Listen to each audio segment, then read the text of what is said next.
Am I the asshole for holding my grandmother's pearls hostage if my partner can't go to my sister's wedding? I, 37 female, have been seeing my partner, 38 male, for 4 years. He was born with achondroplasia and is a little person. I come from a family who holds some ableist views. Some views I internalized too when I was younger, and I tried to move past as I got older. I'm the first to say that I wasn't perfect either. When I met my partner, we started as friends, and my family would often make comments when he wasn't around. When we started to date, jokes were made about how I must be desperate and had given up. My partner is a fantastic man, the best I've ever met. He's funny, charming, kind, and so loving. I often tell people it's no different than a short girl dating a 6-foot-tall guy, so who cares? My family and I clashed for 2 years over him. I fought with him constantly and ended up greatly limiting contact with most of my family if they couldn't accept him. He always tried to talk me out of this, that he could take it, and that they were just close-minded idiots, but I don't think he should have to put up with that. The one I've kept in constant contact with is my sister, 35 female. She also had misgivings about my partner, but once she got to know him, she moved past it. She is getting married in June, and the plan was for me to loan her our grandmother's pearl necklace, as she felt that it would go with her dress greatly. It was left to me. She got our grandmother's sapphire ring. She messaged me 2 nights ago, asking me if I'd not bring my partner to her wedding. She likes him, but she knows it'd cause drama at her wedding, and she doesn't want that tainting her day. I got upset at this, and I told her if he wasn't going, then I wasn't either, as he is my family. She asked me just to suck it up for the day, and that it was better to keep the peace. I lost my temper at this, and made it clear that she could either invite us both, or neither.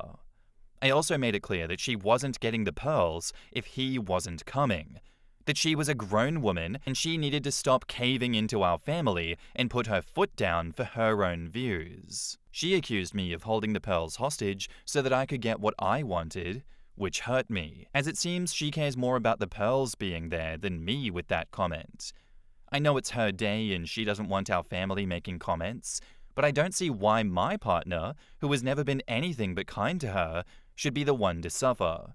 He is upset over this though, telling me that I might regret not going, and he doesn't want that for me. Am I the asshole over this? Should I just go or give her the pearls for the day and not go? In the comments, Tight Decision says, "Not the asshole. The pearls are a family heirloom that belongs to you.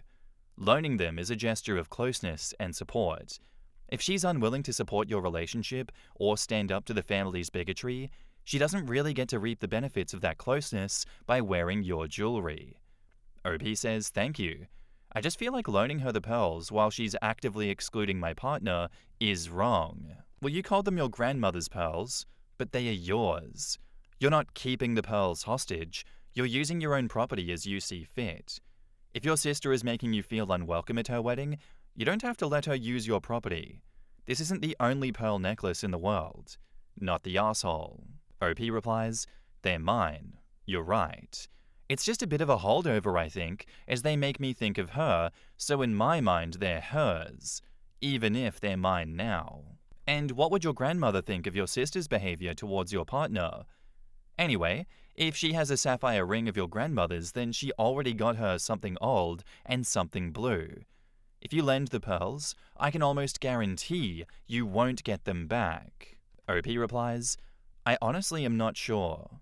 I like to think that she would have liked him and been kind to him, but she died when I was 8. I have fond memories of her, but that's not an age where I'd been fully aware if she was ableist or not. I loved her, but I cannot make that judgment as an adult. As for not getting the pearls back, honestly, I don't want to say that I could see that, but I could see our parents trying to make her think that I don't deserve them back." Not the asshole. People are so weird. He treats you right, and they have an issue with him over something he has no control over. I can't even imagine how he must feel. OP says he absolutely hates it, but he doesn't want me to lose contact with my family. Honestly, if not for him convincing me to keep having contact with them, I think I'd have gone no contact a long time ago rather than limited. Not the asshole. Last I checked, they were your pearls now, and you can choose to loan them or not loan them out. If you end up not going to the wedding, take a picture of your cat, because God, I hope you have a cat, wearing the pearls, and upload it on your social media and say that you're feline fine about your decision. And OP says, I don't have a cat, sadly. I'm allergic. I could put it on a cat plushie that I have from my partner when we started to date, though. I like that one. I'm feline fine. I think you just don't go to the wedding at this point. And don't give her the pearls. If she wants to burn this bridge over her ableist viewpoints, how she's going to be viewed at her wedding, and that she's siding with the rest of your family over you, I think then she will have deserved the drama that comes as a result of that. Because even if you were to go to the wedding by yourself, with the pearls, without your partner, there would still be drama. That is a huge affront to you, and that tells me that she has no respect for you and no respect for your partner. If people want to cause drama over you not being there, and then that is a big topic of the wedding, that's her fault. That's your family's fault. That's on her for enabling that, and then having all these people come to her wedding anyway. We all have difficult choices to make in life. This is a difficult choice for you to make. This is a difficult choice for her to make. You're not an asshole for holding the pearls hostage. And you definitely should not go. Screw her. And now, on to the update. I thought I'd post an update on my situation, as so many of you were very nice about it and gave great advice. A few things of note have changed since my post. Firstly, I'm engaged. It was purely by accident, honestly. I was cleaning out our room to prepare for new flooring that we're getting installed, and in the process of cleaning, I found the ring. It led to a bit of a laugh between us, and he was very flustered. Turns out he'd bought the ring in January, but had been waiting for the right moment and wanted it to be romantic. But honestly, it may not be most people's dream, but being proposed to in our room while it's a mess and we're both laughing is a happy memory. I'll have it for the rest of my life. I reached out to my sister and we met for coffee. I told her I was engaged, and if she couldn't accept my future husband and wouldn't take a side in our family's ableist views against him just because he was born with achondroplasia and simply tried to sit on the fence, then I couldn't come to her wedding at all, as he is my family. She got very angry at me, accused me of getting engaged just to spite her and try to copy her, and asked me who I thought would even come to my wedding, as I had greatly limited contact with most of our family. I didn't shout or get angry like I might have a few weeks ago. Honestly, I just felt kind of numb about the whole thing, and I told her my friends and his friends and family would be there, and that was enough. I also told her that I'd be wearing the pearls to my wedding and that they were fully off the table to her now, even if she apologized and invited him to her wedding. I told her I loved her and I wanted her to be in my life, and that if she ever saw sense, she'd be welcome back in my life. But until then, it was best that we didn't speak anymore.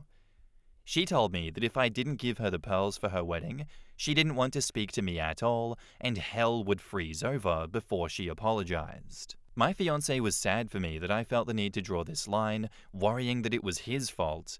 But I assured him that it wasn't, and if she ever pulled her head out of her ass, we'd of course welcome her back. We've been discussing our planned wedding with friends in his family.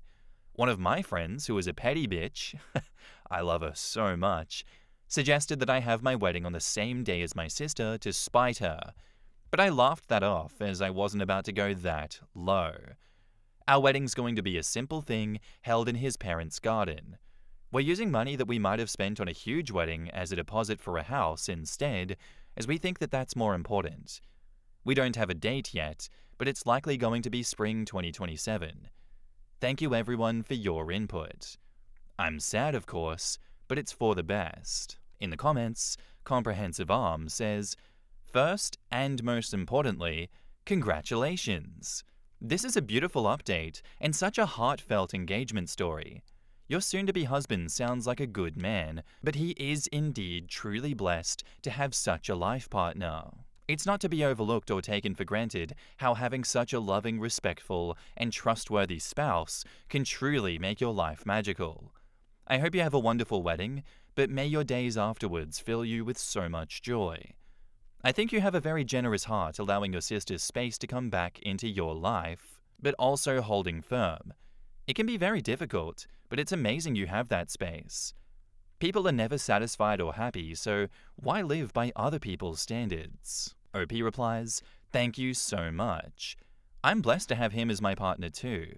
I've never been happier with anyone else in my entire life. I love my sister despite the hurt at how she wanted to brush him under the rug. We grew up together, and it's impossible to just turn off those emotions. Just the same way I love my family, even if they hurt me deeply with their hateful attitude. I grew beyond our family's outlook. Younger than her, but I grew up, so I hope one day she can too. For now, we're just living our lives, and if they can't accept the both of us, then we don't need them around. Not the asshole. Congrats to you both. Have the wedding day before hers." OP replies, "I think you and my friend would get along. However, no. I don't want to make my choice of date just out of spite towards her, while it is funny to imagine. Well, don't crack even when she does apologize eventually. Protect your family." OP says, "Oh, if she does apologize down the line and means it, I'll welcome her back into my life. She's still my little sister, but I will trust her far less even then." Not the asshole. Congratulations. Your wedding will be beautiful and now drama-free. And I'm so glad to see someone having their priorities right on Reddit, sticking up for your partner and not wasting all your money on a wedding. OP replies, "Honestly, we were thinking about just going down to the registry office and getting married that way. We're happy no matter how we end up married and felt getting a house to grow old in together instead of renting was more important, but we wanted our friends and his family to give their input. His parents have a lovely garden, so they offered it up, and it just felt right. I'm still wrapping my head around the idea that you copied her by getting engaged. Congrats to your sister and her partner for inventing the concept of marriage. Clearly, weddings between two committed persons have never happened before. Maybe it'll catch on and others will follow their example. What a witch! Your engagement story is precious. What a beautiful memory. Wear the pearls with pride at your own wedding. Maybe also send her a text requesting to borrow your grandmother's ring. Stir up some shit." And OP replies, "I honestly didn't get that at all. I suppose in her mind, because I got engaged while this drama was going on, I was copying her and getting married to make a point? As if that's reason enough to make a lifelong commitment, and never mind he bought the ring months ago. Oh my god, the text idea of asking to borrow her ring made me choke. I have to send that to my friend. She'll love it.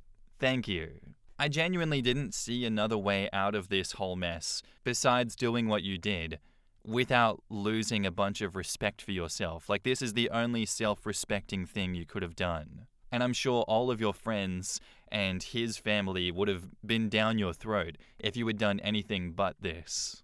And I mean, come on, OP. You and I both know she's not a fence sitter. She fucking doubled down. She made all of this about herself, and then she tried to make up some bullshit about you getting engaged to spite her, to copy her. There is no centrism. She just doesn't want to be vocally against you like everyone else in the family is. She'd rather participate in the shadows and talk shit behind your back in support of the rest of the family than to be open about it with them. She wants her cake and she wants to eat it too. And now, she's been forced to make a decision to finally side with them or side with you publicly. She's a fucking coward. She's a piece of shit. Your life is better off without her in it until such time as she chooses to see the light and see what a piece of shit she is. Congratulations on getting engaged. I hope the wedding is absolutely fantastic. You and your soon-to-be husband deserve nothing but the best. And I hope your family stays well away from everything going on there. Our next post is by user Wicked Dreams of Leavin' from the Am I the Asshole Pod subreddit. Go check them out if you haven't. Pretty good content. Titled, Am I the Asshole If I Tell My Friend I Can't Be a Bridesmaid? Now, this story is a bit long, but it's worth it if you can just look at some of the photos that get posted, because there's just a lot of photos that happen here and in the update. So we're both 23 female. I get that her heart is in a good place, and I said yes initially because we've been friends basically our whole lives, but we haven't been that close recently. I was roped into planning this engagement party planning picnic, and there just seems to be a lot of extremely detail-oriented tasks that I've never even heard of. We met on Zoom 4 times just for this. The wedding isn't until next year, but I'm worried that I'm signing up for way more than I'll be able to handle. I'm about to be in medical school, I have a young niece and a newborn nephew, work full-time until school starts, and I have a lot going on between me and my boyfriend's family. But they just got engaged, so I'm also thinking that this is a lot of early energy that will be burned through. Does anyone have a similar experience? Does detail-oriented necessarily lead to bridezilla? I guess I'm on the fence, but also freaked out. Am I the asshole? So here are the 4 photos that will get to the crux of the issue. You can pause them if you'd like. I will go through the transcription of everything. It's basically centered around this engagement party planning picnic. And my god, alright. Transcription of the note. Name blacked out. As you know, you are one of my best friends. I love you so much. I humbly invite you to join me on the journey of the bridesmaids. It will be euphoric, magical, challenging, and life-changing. This will be a huge opportunity for everyone involved. Won't you join us? I know you won't make this difficult. Love, Emily.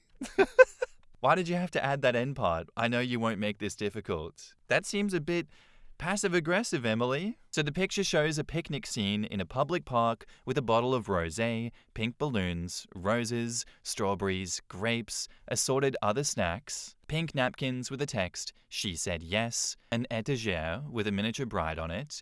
The groom is conspicuously missing. A 100 centimeter by 50 centimeter sign adorned with a pink garland reads, "Gemily, Jacob plus Emily. Welcome to the engagement party planning picnic." In the next photo, there are several laminated A4 sheets laying around. Gemily, Jacob plus Emily. Save the date, Saturday 5:30 p.m., the weekend of Friday, September 10th, 2027. Sample, do not illegible. Next pic, more scenes from the picnic, includes a box with confetti and a candle in a pink flower-shaped glass holder and a note sticking out. Presumably the handwritten note from before, as well as 2 laminated A4 sheets. Sheet 1. It contains several sections, says Engagement Guide, Gemily, Diamond, Jacob plus Emily. Uni is short for university, by the way. A theme color guide with the following colors: Feminine Power, Rosé Whisper, Kayak Rapids Blue, Tranquil Sky, Nova Terror, Innocent Pearl. Then a line drawing of a diamond, 3.2 carats. Do's. Use hashtag Gemily in all media. The Gemily Wedding. Use fonts, Cool Vedica and Cute Frog. The fonts are in the font itself, and it links to the font websites. Don'ts. Gemily or MCOB. Gemily's Wedding. Engage with or write unsanctioned variations. What the fuck? Abigail with the I as an asterisk. Name written inside a forbidden sign. We are not speaking. Do not mention her. Oh, you done fucked up, Abigail. Reveal timeline. Remember, let me post first, aka Emily posts initial content. Tagline, epic. Oh my god, no. Is not taglined epic. That's insane. Tease. An air of mystery. Something's coming. If you know, you know, you know. Love is in the air. Warning sign. Do not use hashtag Gemily. 2nd of April, 2026, 9 a.m. PST, Pacific Standard Time. Launch. Tell everyone. I'm so excited. Small but mighty. After events for non-invitees. Hashtag Gemily. 22nd of April 2026, 9 a.m. PST. Wedding. The Gemily Wedding, Saturday evening. This date permitted the best guest experience. Do not, warning sign, 9/11, September 11. What the fuck? Where did that come from? Location. Weekend of Friday, September 10th, 2027, 5:30 p.m. EST. Sheet 2 can be seen better in the next picture. Picture 4. More scenes from the picnic. It shows a binder labeled Gemily, Jacob plus Emily, by the way, the book of everything. Also, a woman holding a pink laminated sheet. Today's agenda, 5:30 p.m., mingle. review save the date samples, review photog samples, BOE. Editor's note, I don't know what this means. 5:45 p.m, engagement party brainstorm. 6 p.m, bridal shower brainstorm. Text URLs to Amanda, 6:20 p.m, bachelorette party brainstorm and committee formation. How far are we willing to go? 6:45 p.m, attire mood boarding. Thinking Pinterest, but open to suggestions, dusk/golden hour. Photo shoot. 7 p.m, brainstorm thank you gifts for bridal party. Illegible. Schedule wedding planning dinner. Illegible, clean up. So basically, in the comments, everyone advises OP that she is very wise dropping out of the wedding party, but warn her for the backlash. And Much Willingness asks, is the bride yelling at the groom in the background? Please tell me it is. The picture is an enlarged part of the background of picture 2. It shows a woman in theme colors berating a taller but cowering man wearing a light pink, perhaps rosé whisper, shirt, and light blue, perhaps tranquil sky, shorts. OP with more on Abigail. Basically, from what I heard, Abigail made out with fiancé at a high school party, and it was nothing, but she wasn't having it, and didn't want to hear her name ever again. And here's the close-up on that photo. What the fuck is going on? This is fantastic. This is the best. Why is it giving me, like, gender reveal vibes? Is that part of the surprise here? Like, these colors don't spark like, oh, we're getting married. This is like, we're getting ready to reveal the gender of our baby in the most chaotic way possible, and we're gonna make you guys plan it all. I'm with the comments here. OP, you should back out of that. Why is all of the responsibility for this on you? Can't she use her brain and like come up with half or most of the planning herself and just delegate some smaller responsibilities to you guys? I don't like her. And now, onto the update, 3 days later. So thanks for all the comments, everyone. I had no idea that the post would take off like that. I read as many as I could. I just wanted to update you the day that I made the post. Emily blocked me on everything and, to be honest, I figured that might happen. Like I said before, we were close, but it wasn't recently, middle school, and this kind of felt like being roped into something. I was fine with it, and then came home to flowers and a note today. I wasn't freaked out because I know that a lot of you said that she was threatening, but she's not going to actually do anything besides run a smear campaign. Her folks also own a couple of restaurants locally, which I would think I'm banned from, but I won't go and find out. The reason I'm not freaked out is because Abigail also sent me a DM, and we ended up talking on the phone. She said it's a lot more complicated what happened with her, but she was reassuring that she didn't think Emily would actually do anything besides badmouth me a lot. She said she might share her side of the story soon, but was also considering letting sleeping dogs lie. That's the update. I'm just happy to be out of this, and I feel supported by everyone. Thanks for understanding. So here are the photos. We got the flowers at the door. We got the card from Emily. We got a close-up of the card from Emily so you can read it if you want to. But yeah, I'll just read the description from the post. So, this post includes 3 pictures of a small bouquet with an envelope attached, left at an apartment door. It gives me funeral bouquet vibes because it's mostly white, although it also has a few red, pink, and yellow flowers. The envelope contains a card saying, "You're never getting rid of me," and a handwritten note. The note reads, "Name. I can't believe you would post what you did and embarrass me with your toxic lies. Never speak to me or anyone I know again. And just FYI, for your information, by the way, as unhinged and rude as you are, you can't take away from #Gemeli's potential. Don't be nervous. Love always, Emily." In the comments, Honeydew Slap says, "Bride gives massive peaked in high school energy. Yikes." I would argue that she never peaked at any point, but she thinks high school was her glory days anyway.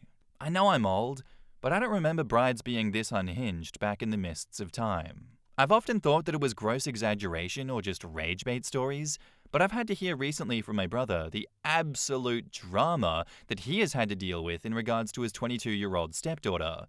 There are some that really do act like the world is supposed to revolve around them, and none of the supporting characters should ever say no to them. Dear God, I'm exhausted reading this. I read the "I humbly invite you on the journey of the bridesmaids" and literally crossed myself. It all went downhill from there somehow. It's like a fucking amusement park ride. That's great. Years ago, a friend of mine was in the most unhinged bridal party ever. Or so I thought at the time. Every bridal event I've heard about since has been increasingly deranged. She made them all commit to losing a dress size before the wedding. That's crazy. There was a twice-weekly bridal boot camp. Now, the fact the bride didn't carve the fat off them with a blunt hacksaw makes her look weak. And that's all she wrote, folks. That's crazy. I could read a million more comments, and as much as I want to, I know there's not much else that'll add to this. I love that she sent the "you're never getting rid of me" card to OP. Like, what is going on? You're literally getting rid of OP from your life. You literally blocked her. What do you mean you're never getting rid of me? Is this some bullshit passive-aggressive, I live in your head rent-free kind of power move? What the fuck, Emily? It's giving, like, I never moved past the Team Edward, Team Jacob phase of my life, and I forever want to stay there. I can respect the hustle, and more power to her partner that is able to stay with her and put up with this all. And if that is him in that photo where it's like zoomed in, my God, that is so funny with just the body language where he's like, whoa, hold up, honey, please, we can talk this out. I take my hat off to that man. Better him than me. But yeah, OP, you know what? It's for the best that you have been blocked by this woman, because it can only get so much worse from here. And I would probably be in a state of anxiety constantly up until that wedding because of all the bullshit that this Emily character would be throwing at you. I also don't know what toxic lies you were spreading.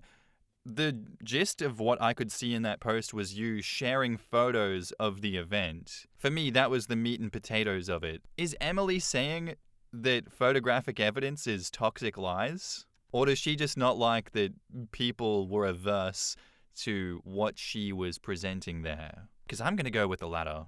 Anyway, good luck, Emily. You're going to need it. Anyway, guys, that's all I have for you today. I do hope you enjoyed the episode. If you did, let me know what you thought of it in the comments down below, and I'll see you in the next one. Bye.